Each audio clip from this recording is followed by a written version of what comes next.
시간 우리에게 주시는 하나님의 말씀은 구약성경 창세기 12장 1절에서 3절의 말씀입니다. 여호와께서 아브람에게 이르시되 너는 너의 고향과 친척과 아버지의 집을 떠나 내가 내게 보여줄 땅으로 가라.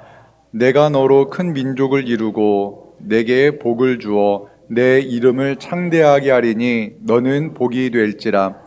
너를 축복하는 자에게는 내가 복을 내리고 너를 저주하는 자에게는 내가 저주하리니 땅의 모든 족속이 너로 말미암아 복을 얻을 것이라 하신지라. 아멘.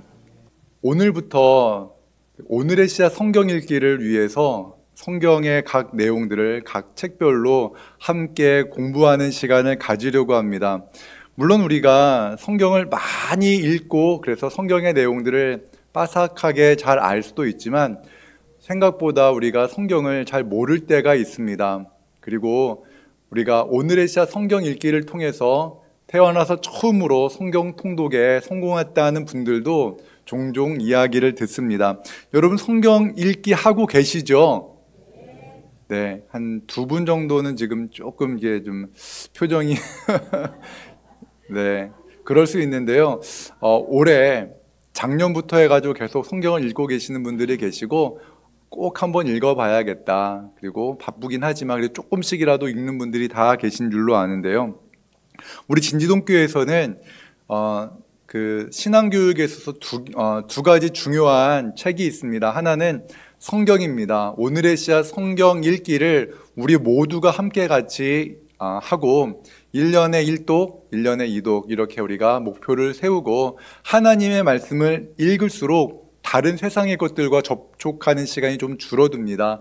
그리고 하나님의 말씀을 읽어야 오늘 우리가 주일에 나누었던 말씀과 같이 하나님을 기대할 수가 있습니다. 하나님의 말씀이 나를 향한 말씀이다라는 것을 믿을 때 우리가 하나님을 기대하게 되는 것입니다. 그렇기 때문에 우리가 오늘의 씨앗 성경 읽기를 우리가 힘쓰고 있고요. 또 하나가 무엇입니까? 주님은 나의 최고봉이라는 책을 여러분 매일매일 읽고 계시기 바랍니다. 날마다 읽고 주님은 나의 최고봉이라는 책은요, 신앙의 본질이 무엇인가를 우리에게 끊임없이 이야기를 합니다. 우리는 나를 중심으로 내가 원하는 것을 가지고 내가 원하는 길을 가려고 하지만 오스왈드 챔버스 목사님을 통해서 우리 하나님은 우리에게 매일 그것이 아니라 주님께서 원하시는 것이 무엇인가에 대해서 우리에게 도전합니다. 그렇게 그 아침마다 주님은 나의 최고봉을 한 5분 정도면 읽거든요. 그 책을 읽으면서 다시 한번 삶의 방향을 조정하면서 그 책을 통해서 우리는 성경 읽기를 조금 더 깊이 또한 더 은혜롭게 성경을 읽을 수 있는 그러한 마음을 가지게 됩니다. 성경을 우리가 처음부터 우리가 읽다 보면은 여러분 언제쯤 성경 읽기가 참 어렵네 하고 포기하게 됩니까? 많은 분들이 출애굽기 20장 정도 가면은 이제 이게 재미가 없어지네 라고 생각하면서 조금씩 안 읽다가 레위기가 딱 들어서면은 이게 무슨 말이지? 이러면서 성경 읽기를 포기할 때가 있습니다. 그래서 이제 우리가 함께 같이 성경 읽기를 하는데요. 오늘 제가 창세기 읽기를 가지고 함께 창세기의 말씀을 가지고 우리가 함께 같이 창세기가 이런 말씀이구나라는 것을 쉽게 여러분들과 함께 나누면은 이번 주 중에 여러분 창세기를 읽어내는 겁니다. 일주일 만에 어떻게 창세기를 읽습니까? 아닙니다. 우리가 재미있는 드라마는요, 1시간, 2시간, 3시간도 봅니다. 그래요, 안 그래요? 한 2편 정도의 그 시간을 들으면은 읽을 수 있는 것이 창세기의 분량입니다. 그러니까 여러분, 읽는 것이 좀 눈이 침침하다라고 생각되시는 분들은, 이렇게 성경 어플이나 이런 것들을 보면은 여러 가지가 있습니다. 유튜브에서도 성경 창세기 통독 검색하면은 바로 나옵니다. 그러니까 우리가 성경을 이번 주 중에 창세기를 다시 한번 읽어보면서 오늘의 씨앗 성경 통독에 도전하는 우리 모두가 되기를 원합니다. 모세오경이 무엇인지 여러분 아시나요? 모세오경, 이것은요 창세기, 출애굽기, 레위기, 민수기, 신명기 이 5권의 책을 모세오경이라고 합니다. 모세가 기록했다라고 이렇게 우리가 알고 있습니다. 모세오경 중에 첫 번째 책이 창세기입니다. 창세기는 어떠한 책인가? 이 세상이 어떻게 시작되어졌는가에 대해서 창세기 1장에서 또한 11장까지 이렇게 이야기를 합니다. 어떻게 민족이 흩어졌는가에 대해서 말을 하고, 또한 그 창세기 12장부터는 또 사람의 이야기가 나옵니다. 누구의 이야기로 시작됩니까?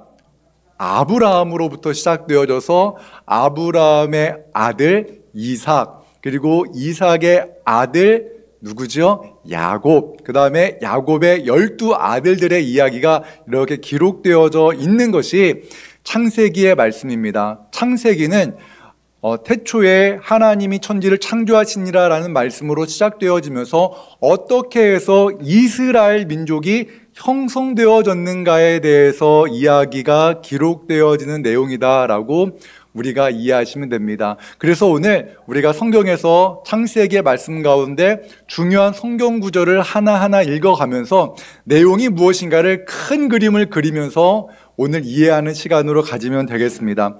오늘 점심 너무 맛있었죠? 그래서 배부르게 드신 분들이 대부분 다 배부르게 드셨을 텐데 힘을 내셔서 잠을 쫓아내면서 열심히 큰 소리로 성경 구절을 읽으면서 우리가 창세기의 말씀을 오늘 함께 같이 이해해 보도록 하겠습니다. 먼저 창세기에는 그 4가지의 중요한 사건이 나옵니다. 첫째는 창조에 대한 사건입니다. 창조가 어떻게 되어졌는가? 우리 함께 창세기 1장 1절의 말씀 같이 읽겠습니다. 시작. 태초에 하나님이 천지를 창조하시니라. 아멘. 하나님이 태초에 천지를 창조하십니다. 그리고 첫째 날, 둘째 날, 셋째 날, 넷째 날, 다섯째 날, 여섯째 날 이렇게 하나님이 모든 만물을 창조하시고 보기 좋았더라라고 말씀을 하십니다. 그런데 창조에 있어서 중요한 창조가 하나가 있습니다. 사람을 창조하셨을 때인데 우리 함께 창세기 1장 27절에서 28절의 말씀 같이 읽겠습니다.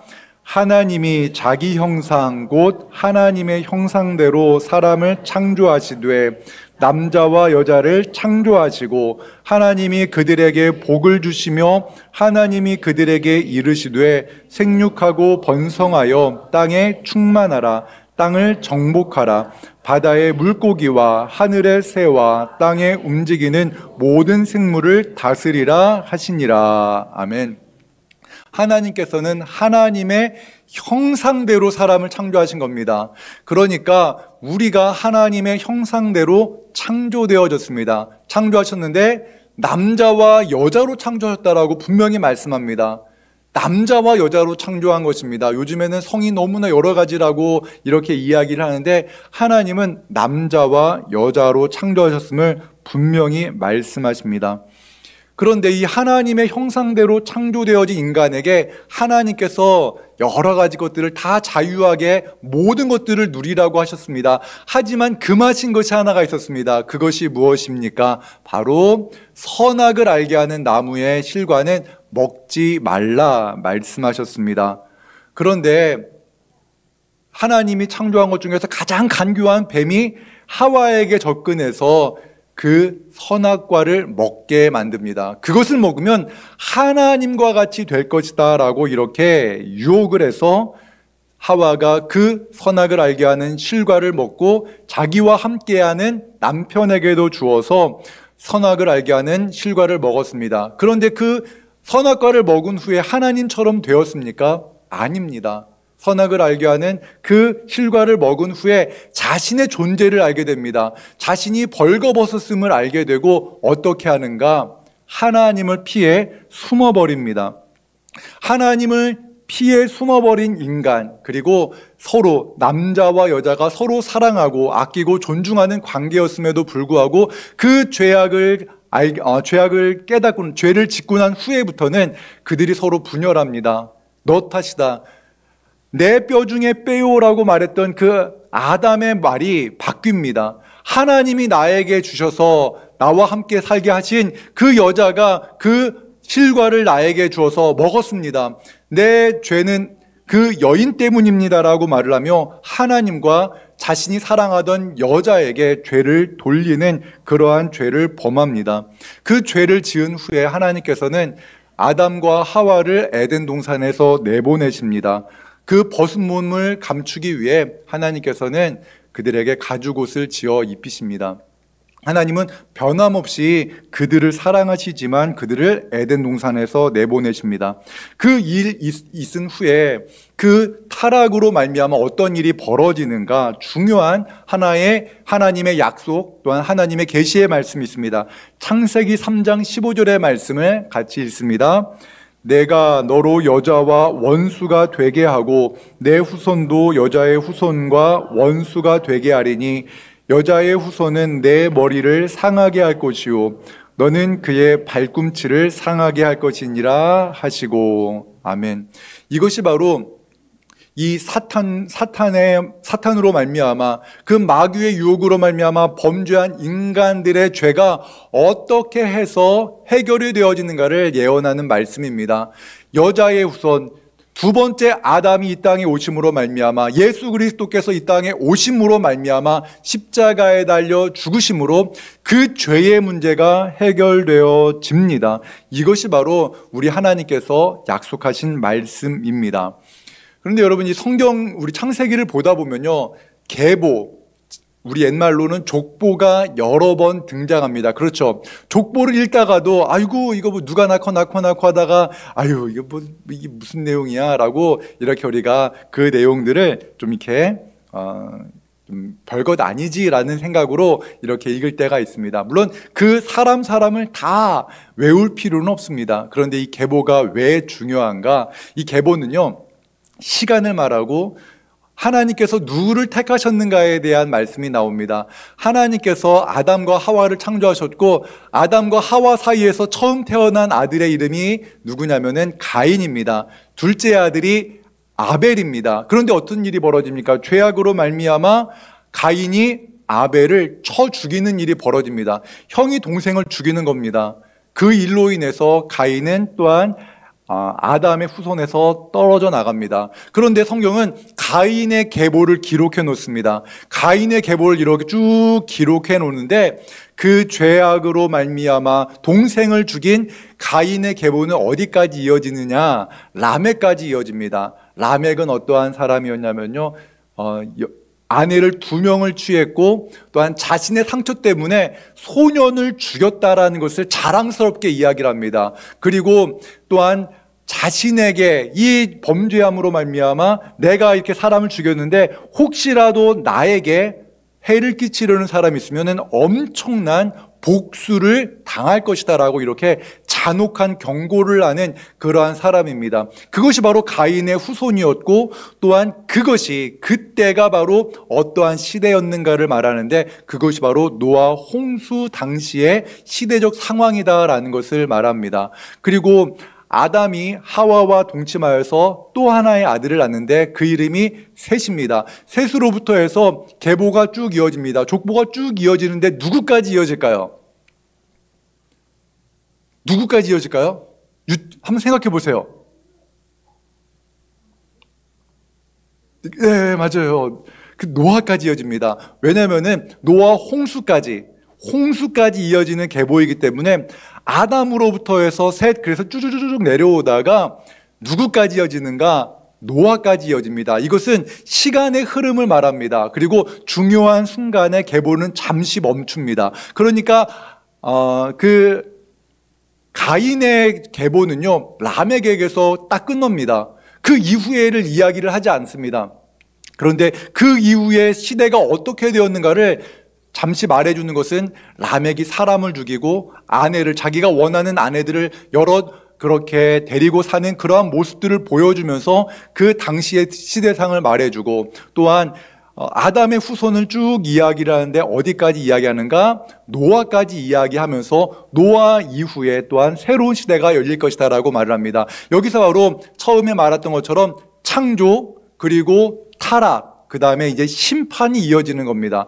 창조, 하나님의 창조와 또한 이 인간의 타락, 범죄함으로 말미암는 그 타락이 있고 그 타락에 대한 하나님의 홍수의 심판의 이야기가 바로 노아 때 이루어진다라고 말합니다. 우리 함께 같이 창세기 6장 7절에서 8절 말씀 함께 읽겠습니다.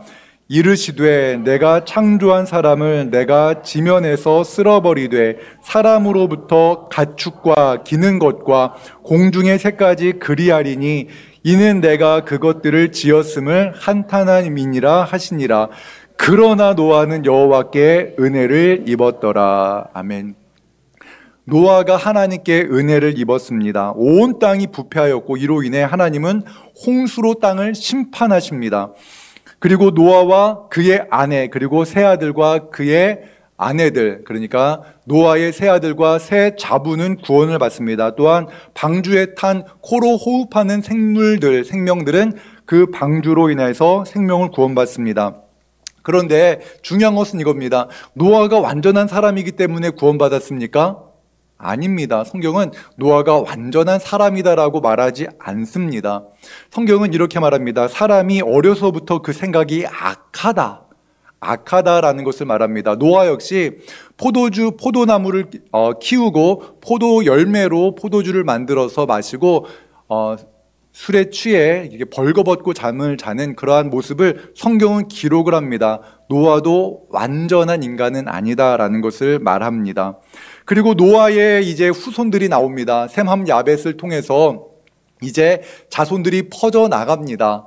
그런데 이 자손들의 이야기가 쭉 나오는데요. 이 후에, 그러니까 셈의 후손에 대해서 또한 함의 후손에 대해서 야벳의 후손에 대해서 이야기를 하는데 성경이 주목하는 계보가 있습니다. 누구의 계보인가? 셈의 그 계보입니다. 셈의 계보는 누구까지 이어질까요? 아브라함까지 이어집니다. 계보를 보면요, 이때 또 아브라함을 통해서 또 다른 하나님의 사람들의 이야기가 나오겠구나라고 이해를 하시면 됩니다. 그런데 그 하나님의 그 심판과 그 심판 이후에 어떤 일이 벌어지는가? 민족들이 열방으로 흩어지는 그러한 사건이 벌어집니다. 사람이 어려서부터 생각이 악했습니다.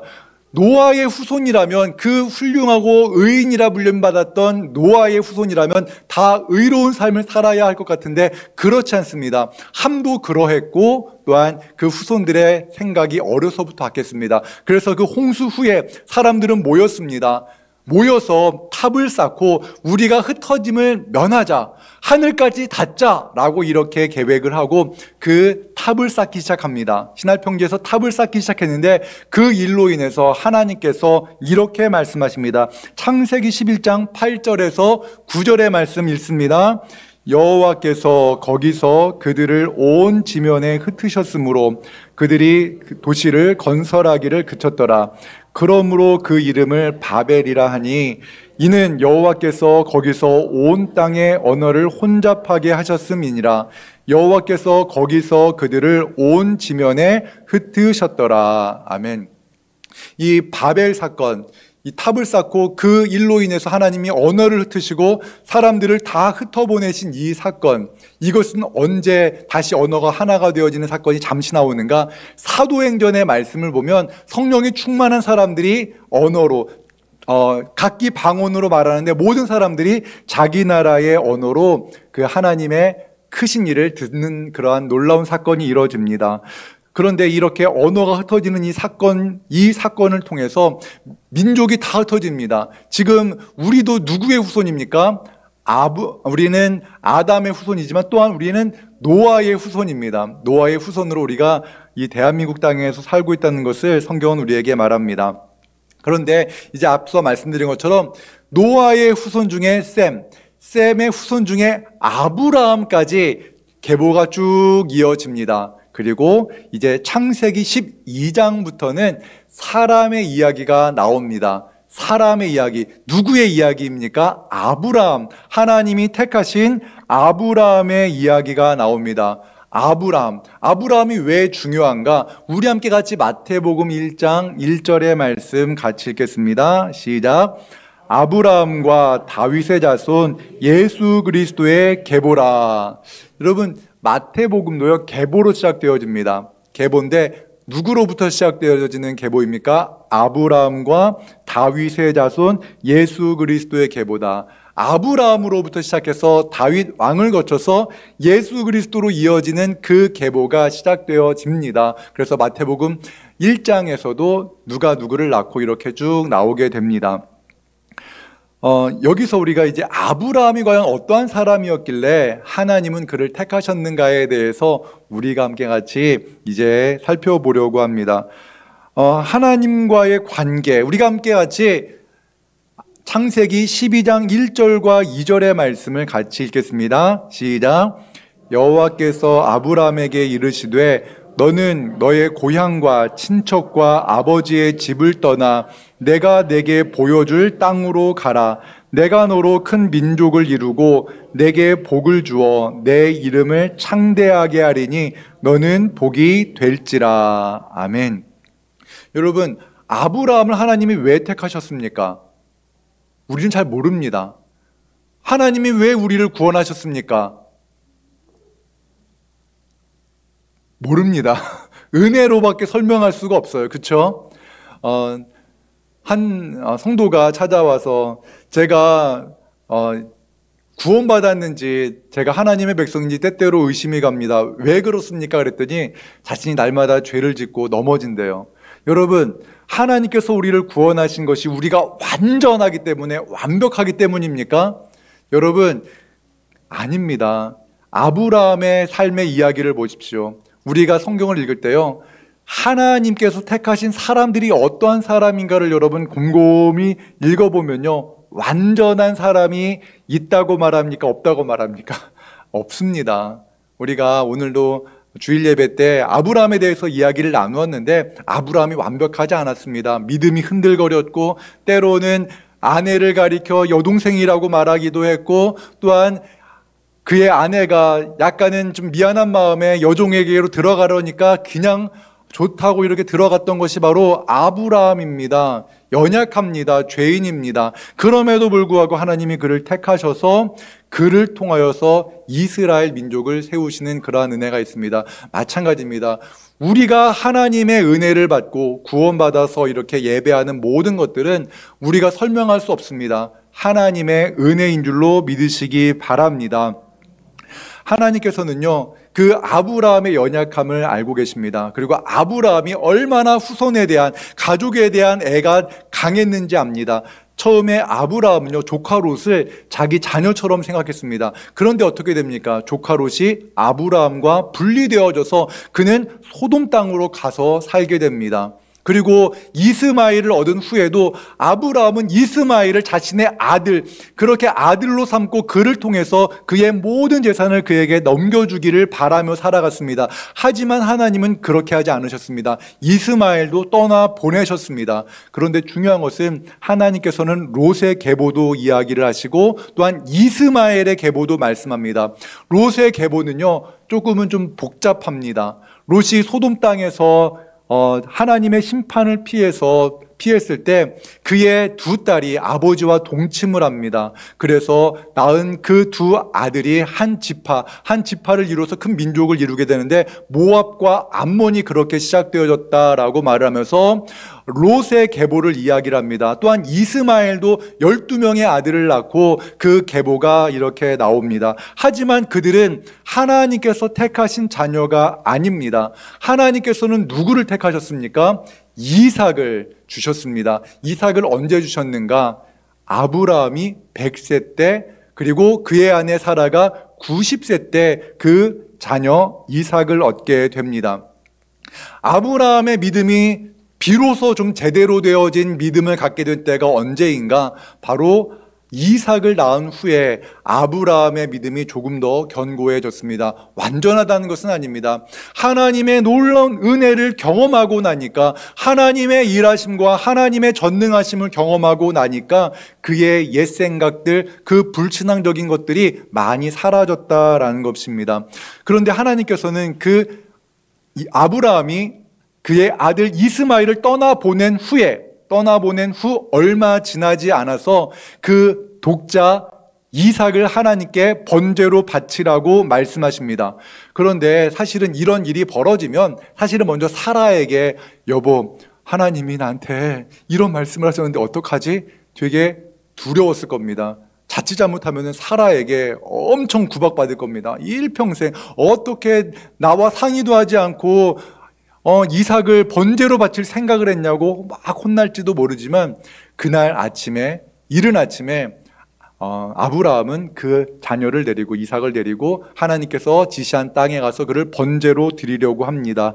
그리고 그를 결박하여서 나무 위에서 그를 죽이려 할 때 하나님께서 말씀하십니다. 창세기 22장 12절의 말씀 함께 읽겠습니다. 사자가 이르되 그 아이에게 내 손을 대지 말라. 그에게 아무 일도 하지 말라. 내가 내 아들 내 독자까지도 내게 아끼지 아니하였으니 내가 이제야 내가 하나님을 경외해야 하는 줄을 아노라. 아멘. 이것이 바로 아브라함과 이삭 사이에서 있었던 가장 중요한 사건 중에 하나입니다. 아브라함에서 이제 이삭의 이야기로 넘어가는데요. 이삭에게 있어서 중요한 사건은 다른 사건이 아닙니다. 어떠한 사건인가? 이삭의 아내를 누구로 맞이할 것인가? 이것이 매우 중요한 사건인데요. 성경은 원래 장과 절이 없었습니다. 창세기 하면 한 권이 전체가 장과 절이 없는 하나의, 우리로 말하면 어떤 하나의 책으로 이렇게 기록되고 보존되어져 오다가 이제 중세에 와서 장과 절을 구분하게 된 겁니다. 그런데 장과 절을 구분하는 그 가장 중요한 그러한 그 근거는요, 하나의 사건입니다. 사건을 중심으로 해서 장을 나누었는데 창세기에서 가장 긴 사건, 단일한 사건이 어떠한 사건인가? 그것이 어찌 보면 성경에서 중요한 사건 중에 하나인데 그것이 바로 아브라함이 아들 이삭의 아내를 맞이하는, 준비하는 그 사건이 가장 긴 내용으로 기록되어져 있습니다. 바로 창세기 24장의 말씀인데요.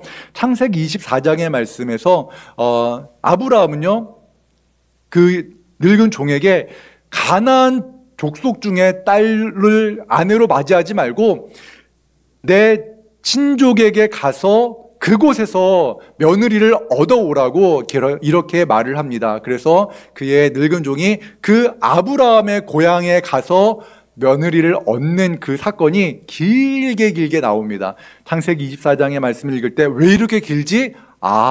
결혼. 하나님께서 이 이삭을 누구의 아내로, 어떤 아내를 그의 아내로 맞이하게 하는가, 이것을 아주 중요하게 생각하는구나 라는 것을 여러분 이해하시면 됩니다. 리브가를 얻기 위해서 하나님께서 그 아브라함에게 또한 놀라운 은혜, 그 하나님의 예비하심을 보여주시는구나 라는 것을 여러분 기억하시면 좋을 것 같습니다. 그리고 우리 자녀들에게 있어서 정말 중요한 것은 결혼입니다. 결혼을 위해서 여러분 기도하시고, 특별히 하나님, 우리 자녀들의 눈이 좀 회개하여서 이쁘고 잘생기고 돈 많은 것만 보는 것이 아니라 신앙을 볼 수 있는 그러한 믿음을 허락하여 주십시오.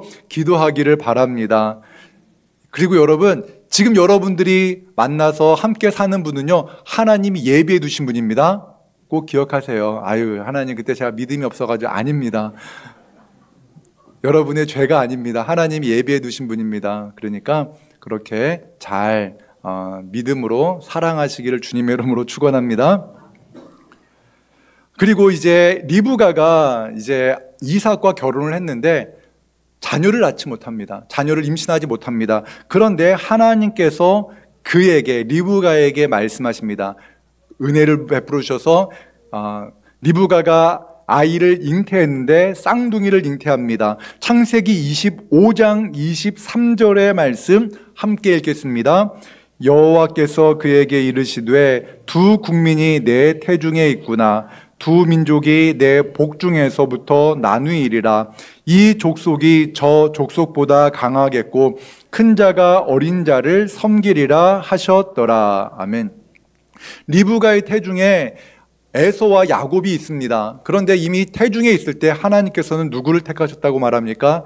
야곱을 택하셨다라고 말씀합니다. 그런데 그 말씀을 믿지 못했던 리브가, 또한 그 약속의 말씀을 들었음에도 불구하고 순종하지 못했던 야곱은 인간의 지혜를 가지고 무언가를 해보려고 합니다.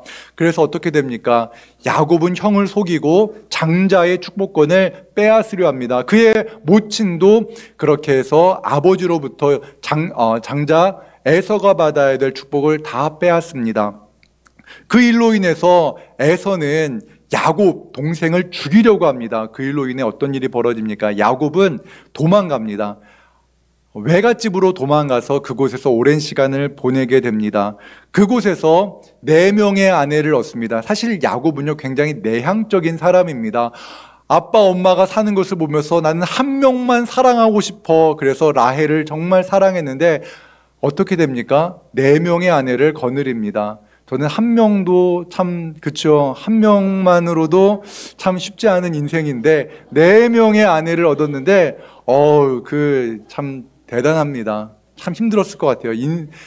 야곱의 인생은 참 나중에 그 바로 앞에서 험악한 인생을 살았습니다라고 말한 것 중에 가장 큰 이유가 4명의 아내 때문이 아닐까. 물론 이것은 나중에 야곱에게 가서 한번, 야곱을 천국 가서 그에게 물어보면 좋을 것 같은데요. 그가 12명의 자녀를 얻었습니다. 4명의 아내를 통해서 12명의 자녀를 얻었습니다. 그런데 중요한 것이 이겁니다. 하나님께서 아브라함에게서 그 낳은 아들들, 처음에는 롯, 조카이긴 하지만 조카를 떠나보냅니다. 그리고 이스마엘도 떠나보냅니다. 그리고 야곱과 에서가 있는데 에서도 떠납니다. 그 고향에서 떠나서 다른 곳에서 거주합니다. 그런데 어떻게 야곱의 12명의 아들들은 한 곳에 거주하게 되었는가? 이것이 바로 이제 이스라엘에 형성되어지는 중요한 사건 중에 하나인데요. 그리고 중요한 사건이 또 하나가 있습니다. 야곱이 형 에서를 만나기 전에 그 두려움으로 인하여서, 야곱은 알거든요. 야곱의 형 에서가 얼마나 잔혹한지 야곱은 아마 지켜보았을 겁니다. 형이 사냥터에 가서 짐승 큰 사슴을 잡아와가지고 그 내장을 찢고 막 이런 거 있잖아요. 저 칼, 저 힘, 그것을 너무나 오랫동안 보아왔기 때문에 야곱은 형이 자신을 죽이려 했던 것을 알고 있었기 때문에 자칫 잘못하면 형을 만나면 나도 죽을 수 있다라는 그 두려움에 휩싸여서 형을 만나러 가기 전에 그 하나님의 천사와 씨름을 합니다. 그런데 나에게 복을 내려주고 나에게 축복하지 않으면 당신을 보내지 않겠습니다라고 하면서 그 하나님의 천사와 씨름을 합니다. 그리고 그때 그의 이름이 바뀝니다. 창세기 32장 28절의 말씀 같이 읽겠습니다. 그가 이르되 내 이름을 다시는 야곱이라 부를 것이 아니요 이스라엘이라 부를 것이니 이는 내가 하나님과 및 사람들과 겨루어 이겼음이니라. 아멘. 이제 여러분, 야곱이 이스라엘이 왜 이스라엘입니까? 라고 이제 문제가 해결되어졌죠. 이스라엘 지금 전쟁 중인 그 이스라엘이란 나라의 이름의 기원이 야곱, 그의 바뀌어진 이름이 이스라엘이기 때문에 그 나라가 이스라엘입니다. 그리고 이스라엘은 야곱의 바뀐 이름이다라는 것을 여러분 이해하시면 되고, 이스라엘이라는 뜻은 하나님과 겨루어 이겼다라는 그러한 이름입니다.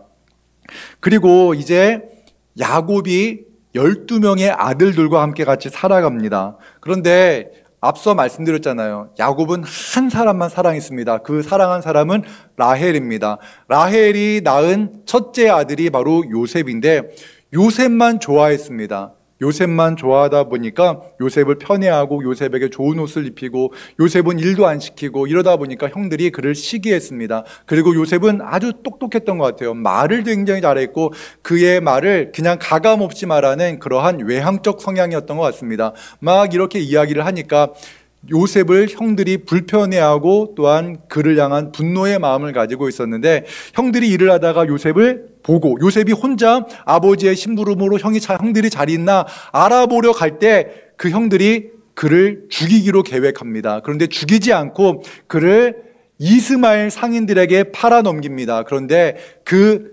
요셉이 어디로 팔립니까? 애굽 땅으로 팔려갑니다. 애굽 땅에 팔려가서 그는 오랜 시간을 그곳에서 또한 하인으로, 또한 죄수로, 또한 어떻게 됩니까? 애굽의 총리로 살아가게 됩니다. 그런데 이 애굽에는요, 그 마르지 않는 그 나일강이 흐르고 있습니다. 그리고 하나님께서 놀라운 계획하심 속에서 애굽 땅, 그리고 온 그 땅, 그 시대에 있는 모든 땅들, 그러니까 가나안 땅을 포함한 모든 땅에 극심한 가뭄을 예비하십니다. 그리고 그 가뭄이 있기 전에 7년 동안 엄청난 풍년을 계획하십니다. 그 일을 통해서 애굽 땅에는 곡식이 있습니다. 왜냐하면 그 하나님께서 먼저 예언하신 그 말씀을 요셉이 해석했습니다. 이 애굽 땅에 7년 동안의 풍년이 있고 또한 7년 동안 극심한 가뭄이 있을 것입니다. 그러니 애굽 땅에 있는 그 풍년의 시간 동안에 곡식을 거두어서 7년 가뭄을 대비해야 됩니다라는 그러한 말을 요셉이 합니다. 그리고 그 일로 인해서 요셉이 애굽의 총리가 됩니다. 그런데 그 극심한 가뭄 때에 어떠한 일이 벌어집니까? 그 애굽에 팔려갔던 종되었던 그 요셉이 있던 그 곳, 이제 요셉이 애굽의 총리가 되어진 상황에서 극심한 가뭄으로 인해서 가나안 땅에 거주하던 야곱의 가족들도 먹을 것을 구하기 위해서 애굽 땅으로 갑니다. 도저히 살 수가 없었기 때문에 곡식이 있는 유일한 땅인 애굽으로 그의 가족들이 갑니다. 그곳에서 누구를 만나냐면은 그들이 죽이기로 했다가 그냥 종으로 팔아버렸던 바로 요셉을 만나게 됩니다. 그리고 요셉을 만난 후에 그들이 하나님의 계획하심을 알게 되는데, 요셉은 하나님의 꿈과 비전을 받았고 그 상황들을 제대로 해석하면서 내가 왜 애굽 땅에 와서 지금 이렇게 애굽의 총리가 되었는가에 대해서 바른 해석을 합니다. 창세기 45장 5절의 말씀 같이 읽습니다. 당신들이 나를 이곳에 팔았다고 해서 근심하지 마소서, 한탄하지 마소서. 하나님이 생명을 구원하시려고 나를 당신들보다 먼저 보내셨나이다. 아멘. 이스라엘 자손들은 다 똑똑했습니다. 그래서 만약에 그들이 이 애굽 땅이라는 곳에 함께 정착하지 않았으면 다 뿔뿔이 흩어질 수밖에 없었을 겁니다. 다 뿔뿔이 흩어졌을 겁니다. 유다도 딴 데 가고 르우벤도 다른 곳에 살고 그들이 흩어져서 살 수밖에 없었는데, 그들이 이 애굽 땅 고센 지역에서 그들이 요셉이 마련해 놓은 그 땅에서 거주하지 않으면 먹고 살 수가 없었기 때문에 그들이 그곳에 정착하여서 하나님의 놀라운 축복으로 말미암아 그들이 번성하기 시작합니다. 그래서 그들이 비록 나중에 노예가 되어서 애굽의 종살이를 하지만 엄청난 민족을 이루게 되는 은혜를 경험하게 되는 겁니다. 그래서 그렇게 이스라엘이라는 그 야곱의 12명의 자녀들이 한 지역에 거주하면서 엄청난 민족으로 성장해 감으로 말미암아 이제 이스라엘 민족이 형성되었고, 그들이 모세라는 사람을 통하여서 그들이 출애굽의 은혜를 경험하게 되는 것입니다. 창세기는 바로 이렇게 하나님의 창조와 또한 인간의 타락과 또한 홍수 심판과 민족이 흩어짐과 그 이후에 하나님이 택하신 그 아브라함과 이삭과 야곱과 또한 12명의 아들 중에 요셉의 이야기로 이어지고 그들이 어떻게 이스라엘 민족을 이루었는가에 대한 이야기를 나눕니다. 여기서 우리가 이 성경을 읽을 때 중요한 핵심 중에 하나는 이것입니다. 사람은 완전하지 않다라는 것입니다. 죄인이다. 여러분 성경을 읽다 보면요, 거기서요 미성년자라면 읽지 말아야 될 아주 좀 이렇게 좀 눈꼴 사나운 그러한 잔혹한 이야기들과 또한 음란한 이야기들이 가감없이 기록되어져 있어요. 그런데도 이렇게 그것을 다 이야기를 합니다. 성경은 지금 우리 시대에 일어나는 그 죄악들이 당시에도 다 있었다라고 말을 합니다. 그 가운데 하나님께서 하나님의 사람들을 지키시고 보호하시고 인도하셨다라는 것을 기록해 놓은 말씀입니다. 창세기를 이제 함께 살펴보았는데 어떠세요? 창세기가 좀 이해가 되시나요? 그러면 이번 주 중에 열심히 한번 창세기를 읽어보시는 겁니다. 그리고 다음 주에는 우리가 출애굽기를 이제 20장 이후에도 한번 힘있게 읽을 수 있는 내용으로 함께 같이 살펴보도록 하겠습니다. 사랑과 은혜 하나님 감사합니다. 오늘 우리가 창세기를 통하여서 하나님의 일하심, 또한 하나님께서 택하신 사람들을 통하여 큰 민족을 이루어 가시는 하나님의 놀라운 은혜를 살펴보았습니다. 하나님, 아브라함의 하나님이 우리의 하나님이며 또한 야곱의 하나님이 나의 하나님을 고백하게 하시고, 요셉의 인생 가운데 있었던 그 모든 시련이 나에게 찾아올 수도 있지만 요셉이 경험하였던 것처럼 하나님께서 그를 지키시고 보호하시고 결국에는 하나님께서 귀하게 사용하신다는 것을 믿으며 우리의 자녀들을 위해서 기도할 때 하나님, 요셉의 미래를, 요셉의 꿈과 비전을 달라고 기도하는 우리 모두가 되게 하여 주시옵소서. 하나님의 말씀을 읽음으로 말미암아 하나님의 말씀이 우리의 심령에 뿌리 내리게 하시고 30배, 60배, 100배의 열매를 맺는 우리 모두가 되게 하여 주시옵소서. 예수님 이름으로 기도합니다. 아멘.